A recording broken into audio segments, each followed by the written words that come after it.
Good evening, lads. Are you interested in watching a film or show about a popular franchise you like with a fundamentally different plot and narrative while taking the main characters you love from said franchise, usually male, and replacing them with newer and superior characters who get to take center stage of the story, usually female, and get to be completely disrespectful to the characters you do like so it can appeal to the quote-unquote modern audience? Well, sweet Mother Teresa on a Mercedes-Benz, do I got a show for you. It's our latest project that I'm sure you're absolutely going to despise. Alright, let me just get it for you real quick. Let's see, here you go. Oh, wait. Sorry, this is an older one. Here, let me just get the new one for you. It should be right here. Oh geez. I am terribly sorry about this. Here, let me just... It should be right here. Oh, I am so sorry. This is very unprofessional of me. Believe it or not, nobody actually wants this crap. Alright, here you go. It's this one right here. Knock yourself out. The Devil May Cry anime is here. But is it any good?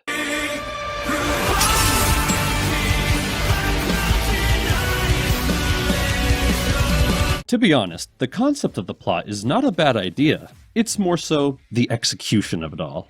And if I'm being honest, the narrative feels a bit cynical and preachy if you ask me. Don't worry, we'll tackle that later. First, we gotta go over the plot. But before that, I just want to make it clear to all the DMC fans in the audience watching this video. There probably aren't any. But I have not played a second of the Devil May Cry games. Yet. I don't know jack shit about DMC except that this is Dante, this is Virgil, they're twin brothers that are half demon who really love to fight a lot, as brothers do. And of course, the most important thing I know about the series are the memes about Virgil.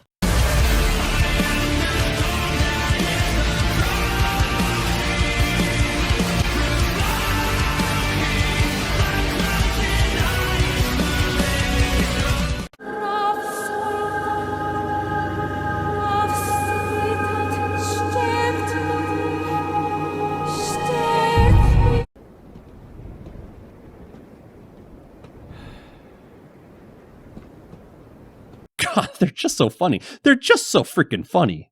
So I will not be comparing this anime to the games at all.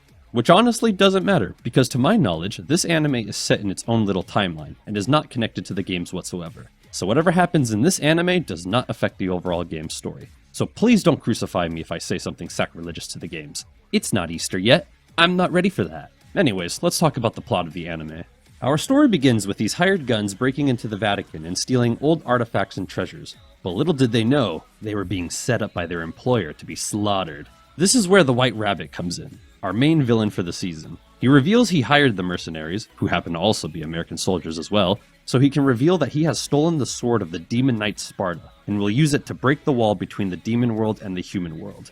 This quickly catches the attention of the US government and a shadow organization called Darkham, who specialize in killing demons, to find and stop the White Rabbit before he unleashes literal hell on the earth. They discover that the rabbit needs 2 pieces of an amulet in order to use the sword to break the wall. This is where my man Dante comes in. He's a goofball demon hunter with incredible strength, speed, and healing capabilities. He also has a piece of the amulet as part of his necklace that his mother gave to him before she died, and so Darkham has to go through him in order to get it. So they politely knock on his door, explain to him the whole situation, and he goes with them to help protect the amulet and stop the White Rabbit from destroying the world. The end. No, I'm just kidding. Of course they don't do that.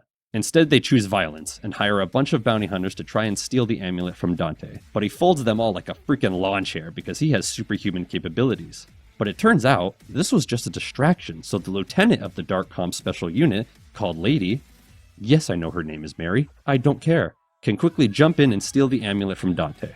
Now I gotta ask, why didn't the special unit just go in and do this themselves? What was the point of hiring a bunch of bounty hunters to do the job for you if you could have just done it yourself? I know they mentioned earlier they wanted to keep this mission quote-unquote off the records, so they hired the bounty hunters, but clearly that's not the case, since you just had the leader of the special unit go in and steal the amulet herself. This could have been a good moment for the audience to see this team in action, so we can expand on the relationship of the members, and see why they are the best of the best. Because, spoiler alert, they all get killed later on, and they try to make it a super emotional moment, but we don't learn enough about them or how they work as a team, so who cares? It's just a waste of an opportunity.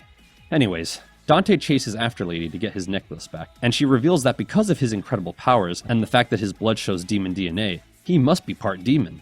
Dante brushes the remarks off because he's a skilled demon hunter, so he couldn't be an evil monster like them. He eventually gets outsmarted by Lady and is defeated and taken prisoner by Darkham. Wow, isn't she so cool and awesome, lads? She's so much better than Dante, the guy with superhuman strength, speed, and agility. Lady then plants a bomb in his neck just for safekeeping, and they head back to HQ. Little did they know, this is all part of the White Rabbit's plan. The White Rabbit ambushes them on the freeway with his demon minions and manages to steal the amulet. Dante breaks free from his bondages and chases after the rabbit. But just as he's about to get him, the bomb in his neck goes off, incapacitating him. The White Rabbit takes him prisoner and hijacks Air Force 2. Oh yeah, I forgot to mention, the Vice President is one of the heads of Darkham and a crazy religious nut who wants a holy war against the demon world. Not gonna lie, that sounds awesome as fuck. Sign me up, coach. He's also voiced by the late Kevin Conroy, which was a real treat to hear. And as always, Conroy absolutely kills the role. This isn't where my death will come. God will not allow it until the purpose he intends for me is fulfilled. We are all servants of the Lord's plan, willingly or not. Sure, he's playing a stereotypical religious nut, but if his sweet voice told me to strap a bomb to myself in the name of God, you best believe I'm carrying out the Lord's plan. Anyways, all obvious jokes aside, while on Air Force 2, the rabbit reveals to Dante that he is the son of Sparta, a great demon knight who betrayed his own kind and created the wall between the demon world and the human world in order to protect humanity. This troubles Dante and puts him in an existential crisis about who he really is and if he's one of the good guys or the bad guys. But then he remembers how his mother told him when he was a boy that his father was a great warrior and a great hero. This helps Dante to discover himself, or something, and he unlocks a power called Devil Trigger, which allows him to transform into a demon form with incredible strength and power, and he saves everybody on the plane. And that's pretty much his character arc for the season. Honestly, I feel like if you're going to do a character arc for your main character, you might want to stretch it out throughout the whole season, and not just have it begin and end in one episode. But don't you worry, lads, because Lady's character journey is gonna fill up all the extra time we could have used for Dante. Wow, isn't she so cool and awesome, lads? She is so much more important than Dante, the main character and poster boy of the show. While we're talking about Lady, let's just go over her backstory real quick, because it's short and simple, but they drag it out for so long. As a kid, she was always interested in becoming a demon hunter, and one night when her and her parents were taking the subway, a demon attacked her and her mom. But because he's one of them special demons with too many chromosomes up in the head, he gets hit by the train before he can harm them. This causes her father to go crazy, and he tries to search for a way to gain power to be able to protect his family in case this ever happens again. He's eventually driven to madness, and his office/lab is set on fire, and he perishes in the flame. I think it's implied Lady is the cause of the fire. I don't really remember. There's a whole episode dedicated to her backstory, but I skipped through a lot of it once I realized Dante wasn't in the episode at all. Imagine that. A whole episode of a show not having the main character in it. What is this, Book of Boba Fett? Anyways, back to the plot. While Dante was doing his thing on Air Force 2, Lady and her team track the rabbit's location to an old abandoned apartment complex, where everyone on her team is slaughtered by demons in an emotional scene that falls flat on its face because we don't really spend too much time with them or get to know them. Shame. Lady escapes the slaughter because she's so cool and awesome. Gosh, she's so much better than all the other characters! And it's here where she learns that the rabbit has been experimenting on demons and has been keeping other less powerful demons as hostages. She encounters said demons and learns that not all demons are evil monsters. Some are just misunderstood and have families. It turns out that the rabbit has been migrating demon refugees from their world into the human world, because the demon world is a terrible place, and they just want to build a better life for themselves and their families, and they see the wall Sparta built to keep them out as inhumane. I think I see where this is going, lads. There's a lot to unpack here. I'll start off with a heavy hitter. Listen, I don't like talking politics, but I'm not opposed to calling out political messaging in movies or shows.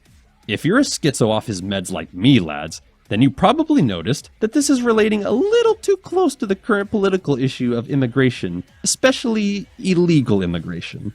The writers use the plot to push arguments and narratives that are used in favor of and against immigration.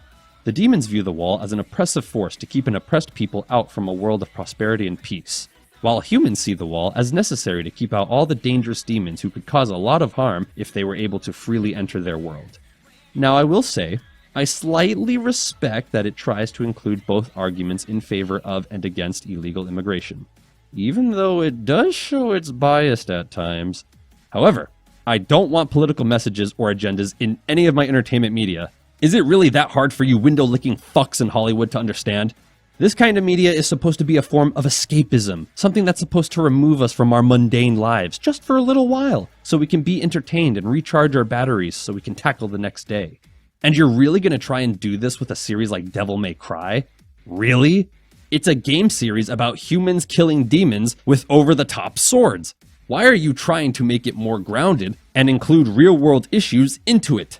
On that note, why are we trying to humanize the demons? I'm so tired of shows and movies taking the bad guys and trying to add an element of subversion to them in order to make them more relatable. Rings of Power did the same shit with the orcs. It's so stupid. Can we please just have bad guys who are bad for evil's sake? Especially when the bad guys are literal demons. Because, I'm going to say it, and I'm going to say it loud for all you has-been hotel freaks in the back to hear, demons are bad guys. They are evil creatures. So to try and humanize them and make them more quote-unquote relatable is just so dumb. Especially since it's been done before already. There is nothing unique or creative about doing that anymore. It's lame. Anyways, I've gotten dangerously off track. Where was I? Oh yeah, so Dante shows up after seeing an explosion happen at the apartment complex, and he meets up with Lady. Convenient. They quickly discover they've been tricked, and the White Rabbit Zoom calls them and tells Dante to meet with him in 30 minutes, or he'll unleash his demon army on the city. Lady then questions the rabbit on why he hasn't used the sword to tear down the wall between the human world and the demon world, since he has what he needs to do it. The rabbit tells her to figure it out for herself, and so she quickly pieces together that he needs Dante's blood in order to use the sword. Wow, isn't she so cool and awesome, lads? She is so much smarter than any other character. But this does beg the question, why didn't the rabbit take Dante's blood when he had him incapacitated? Now they do say that the rabbit needed Dante to unlock his devil trigger first because it warps his blood somehow so the sword will accept it. Unless I'm missing something else, that's pretty fucking stupid. Dante's blood already is demon blood, and he's related to Sparta, so there's that. We got confirmation that he has demon blood earlier since Lady scanned him while he was fighting the bounty hunters. So what exactly about his blood needed to change? What did the devil trigger do to his blood that made it so unique to where the sword will accept it now? It doesn't make any sense. Anyways, Dante plans on going to meet the White Rabbit, but then Lady beats him up and throws him in the back of a Darkcom Humvee, because of course she did. Wow, isn't she so cool and awesome, lads? She is so much better than Dante.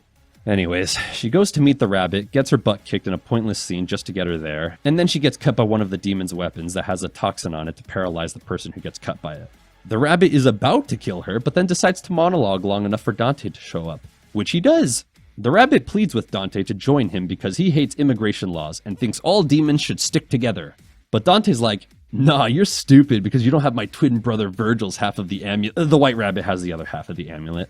They all fight. While Dante is fighting off the demon army, the White Rabbit reveals he's actually a human who's barely alive and is using demon blood to rejuvenate his damaged body. It turns out, when the White Rabbit was just a boy, he was put into a foster family that was very abusive towards him. So one night, he sees a portal open to a different world, and because Alice in Wonderland is his favorite story, he enters it thinking it will be just like the book. Loser. He ends up in the demon world and meets a bunch of demons who take him in and make him a member of their family. He grows up with them and eventually discovers that every once in a while, a tear will happen in the wall that separates the two worlds. So he builds a device to track the tears and uses them to open portals to the human world, and begins migrating demons from their world to the human world. However, this all goes awry one night when he is stopped by Darkcom, led by Lady, where they are accidentally attacked after an evil demon tried to enter through the portal as well. All of the rabbit's friends are killed and he barely escapes with his life. Now he is back with a hatred for Darkcom, and seeks to become the demon version of Ronald Reagan and tear down this wall! I might be adding my own little spin to it. Anyways, he monologues again right before he kills Lady to allow Dante to stop him, which he does, and then he beats him up in a fight and throws him off the roof of the building they're on, and into the ocean below. But wait! There's more! The rabbit survives the fall and sees another demon that was a member of his army. He approaches the demon and tells him what's up, but before the demon can answer, he eats him alive. This causes him to mutate into the final boss of the show. Wow, that is very convenient, isn't it? Also, why didn't you start off with that? Anyways, the now mutated demon rabbit attacks Dante and Lady, and they have an epic final showdown. During the fight, Dante gets stabbed in his chest with the sword of Sparta, and his blood spills on the sword and the amulet. But then he's like, "Ha, you're stupid. You still need the blood of my twin brother Virgil, who is dead, so you'll never get—" He has the blood of Virgil. The wall between the demon world and the human world begins to fall, and the demons from hell begin to walk the earth. It's at this low point for Dante that the rabbit reveals to him that his brother Virgil is actually alive, and right before he lands the final blow, Lady shoots the device on his chest with the demon blood in it keeping him alive, and saving Dante. A fucking course she does! I mean, wow, isn't she so fucking cool and awesome? She's... forget it. He stumbles back and Dante rips the sword of Sparta out of his chest, activates his devil trigger, and beats the living shit out of him. The day is won. The white rabbit is split in half, and Dante removes the amulet from the sword, and the wall begins to reform, sending all the demons back to whence they came. Dante and Lady then share a nice little moment with each other, and Dante reveals he's going to go search for his long-lost twin brother. He asks Lady if she wants to join him since they make a pretty good team, and for a moment, she actually considers it. But then she's like, "Nah, I'm so cool and awesome. I am so much better than Dante," then proceeds to inject him with something that knocks him unconscious.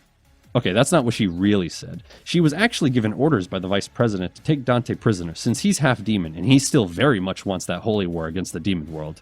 Oh, speaking of the VP, he finds the device the rabbit was using to track and create portals to the demon world and opens one. He then calls in the United States military and begins the long-awaited sequel to the invasion of Iraq. Now, I know this scene was most likely made to take a shot at the terrible things the United States has done during some of the wars that we should not have been in. However, I saw this scene where the US bombs were going off and American Idiot by Green Day was playing in the background, and I thought to myself, damn, that's bitchin'. Maybe I'm the problem. Anyways, it ends with a bunch of setups for Season 2, and that's the end of Season 1 of the Devil May Cry anime. What a mess. The writers of the show clearly wanted to do more than just tell an entertaining story. The political messaging is front and center with this one, lads. The writers very much feel the need to throw their 2 cents into the discussion of immigration, and sadly, Devil May Cry has become the victim of talentless hacks who feel the need to make sure everyone is constantly thinking about the political issues of the real world just like them. Misery loves company, as they say. And again, while I respect them trying to show both sides of the argument, the show very much shows its bias at times in favor of the demons' views. It shows the demons as good people who are misunderstood and feel it's unjust they are being forced to live in a world of oppression, while showing the humans as represented through the vice president, a cold-hearted monster who does not care about the suffering of others that are different and is only accepting of his own kind. He very much views all demons as the same and thus treats them all as threats to the world. It becomes very much on the nose as the series progresses. If you still don't believe me, well, I didn't mention it earlier, because I didn't really know how to fit it into the summary. But there's a scene where Lady orders the Darkcom operatives to rescue the demon refugees in the apartment complex and take them back to base for safekeeping. But then, the vice president overhears this order and overrides her order with his order to execute all the demon refugees. Which they do! They killed them. They killed them all. And not just the men, but the women. And the children, too. The writers, while trying to be somewhat in the middle, very much show their own personal political opinions in the story. They also show who they really wish they could have made the show about by giving Lady more screen time than any other character in the show. Even more than the main character and poster boy of the series, Dante. Look, I know Lady is a character from the game, and I know she's a badass in the games too. Good for her. But my issues are not that she's a badass. My issue is that she's not the main character. So why do we follow her and her adventures more than we do Dante's? Besides being the main character of the whole DMC franchise, in the marketing for the show, he is promoted as the main character, and not only that, he is not just holding a MacGuffin that's important to the plot, he literally is a MacGuffin that's important to the plot. That screams main character energy to me! Also, Dante's backstory is just so much more interesting than Lady's. Where Lady's can be easily summed up as her daddy went insane trying to gain power, which led to his downfall, causing her to be big sad, Dante's has so much more depth. His dad is the demon knight Sparta, and he and his twin brother Virgil inherited their father's powers. His mother gave him and Virgil 2 halves of the amulet and entrusted them to protect the pieces. His whole life was changed when demons who served the demon king Mundus attacked and killed his mother, and he thought they killed his brother too, but it turns out he's actually alive! There's so much there that you could have done for a major character arc for Dante that could have spanned multiple seasons. But no, Ladies is apparently so important they dedicated a whole episode to it, and Dante wasn't even in it, despite being the main character of the show. Besides her screen time, she's also just a huge bitch of a person. For some reason, the writers think making a character a badass means making them a huge asshole with an irritating personality too. That's not a badass hero, Netflix. That's just a douchebag. The show also has a massive problem with establishing setups with no payoffs. An example of this comes in the form of 2 characters who end up not being important to the plot. A shape-shifting demon who disguises himself as a Darkcom operative to kill Lady, and a Darkcom operative who's working for the White Rabbit because the rabbit is holding his daughter's hostage. Both these characters are set up with clear tasks, but never fulfill any of them. The demon has many different chances to kill Lady because the White Rabbit wants her dead, but he never does it. He's even alone with her at one point, and he doesn't kill her. What the fuck are you waiting for? An invitation? Shoot her! In regards to the Darkcom operative, he doesn't do anything to justify his role as a secret agent working for the White Rabbit. Him being there was completely pointless and a waste of time. In fact, the one thing that should have been easiest for him to do, that the White Rabbit wanted, was to take the portal device and destroy it. But instead, he takes it and for some reason goes on the helicopter with the Vice President in it, rather than smashing it right then and there. This then leads to the Vice President getting the device and ordering him to be killed, since he apparently knew the whole time he was a traitor. Hold on, I just remembered another example. It's with the White Rabbit. While he is a really cool looking and sounding villain, he has 2 motivations that don't make any sense to me. The demons he has all in the old apartment complex are apparently hostages, and he picks them off every once in a while in order to experiment on them. Why? What's the point? I thought you were for immigration. You wanted to tear down the wall. You wanted to be the demon Ronald Reagan. Mr. Vice President, tear down this wall. Why are you doing this to the people you're trying to help? He later claims he needed to sacrifice a few in order to save the many. But I call bullshit. You're a goddamn hypocrite. You may be trying to be demon Ronald Reagan, but at the end of the day, you're just demon George Bush. Puh! I spit on you. The setups are interesting concepts, but they either have a weak payoff or no payoff whatsoever. It's just a waste of time overall. On a higher note, I do really love the animation and art style for the anime. I especially appreciate how they didn't use too many CG effects like other animes do. Dragon Ball Super really soured my tastes on effects and animated stuff. They did include some 3D animation for some of the demons in the show, and while I get why they did it because these designs look like they would have been a huge bitch to animate in 2D, it does take you out of the scene a lot, especially when Dante or Lady fights against them. The music in this show is so freaking awesome too. The soundtrack and licensed songs they use go so hard and fit so well. I just wish we could have had Virgil in the show. They did tease him at the beginning by having the shape-shifting demon turn into him, but it was just a quick scene, and it was mainly used for a trailer shot. But maybe it's for the best. This is Netflix after all. For every time they get lucky and produce something good, there are about a dozen terrible projects they shit out. They probably would have just ruined Virgil anyways. The Sapiens and their armies, unaware of the storm they ride into. I am that storm.